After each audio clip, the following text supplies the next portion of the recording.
बात किया था इम्परेटिव सेंटेंस।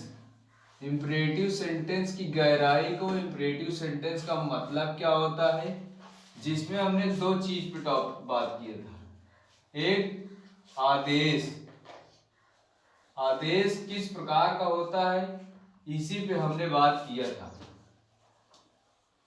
जिसमें हमने ये बताया था कि आदेश कौन कर सकता है। आदेश कौन कर सकता है? आदेश बड़ा छोटे से कर सकता है, और कोई बहुत बड़ा व्यक्ति जो किसी पद को आसीन किया हुआ हो या धारण किया हो, वो अपने से छोटे को जब कुछ कहता है तो उसे ये आदेश कहा जाता है। जैसे मान लो कोई राजा है तो वो अपनी प्रजा को आदेश देगा, ना कि उससे निवेदन करेगा। उसे ही क्या कहा जाता है? आदेश। उसे जब हम नरेशन में बदलेंगे तो वही नियमानुसार बदलेंगे। फिर चलते हैं, जैसे मान लो कोई अध्यापक अपने विद्यार्थियों से कुछ कहेगा।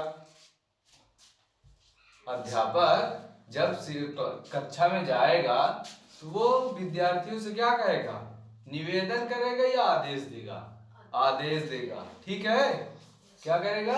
आदेश देगा। फिर जैसे मान लो पिता अपने पुत्रों से या अपने परिवार वालों से, कोई वो गार्जियन होता है परिवार का, होता है कि नहीं होता है ना, तो वो भी क्या करता है? आदेश देता है। किसी ऑफिस, किसी कार्यालय में जब वहां का जो कोई हेड होता है वो भी अपने एम्प्लॉयज से क्या करता है? कर्मचारियों से भी क्या करता है? आदेश देगा। तो वो सारी चीजें किस में आती हैं? आदेश में आती है। किस में आती है? आदेश में।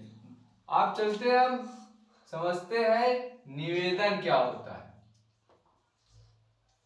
ये होते हैं इम्परेटिव सेंटेंस की गहराई। इम्परेटिव सेंटेंस में ये सारी चीजें इंक्लूड है, शामिल रहेंगी, और इन्हीं को आपको इनके भाव को समझ करके ही नरेशन में हम बदलेंगे। निवेदन क्या होता है उस पर डिस्कशन करते हैं।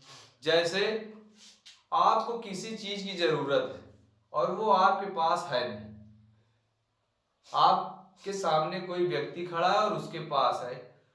अब जब आप उससे लेने जाएंगे या मांगने जाएंगे तो उससे किस प्रकार से बात करेंगे? सर झुका करके कि सर उठा करके? सर झुका करके, और प्रेम पूर्वक बोलेंगे, भैया मुझे इस चीज की जरूरत है, या आपके पास जो चीज है वो मुझे कुछ समय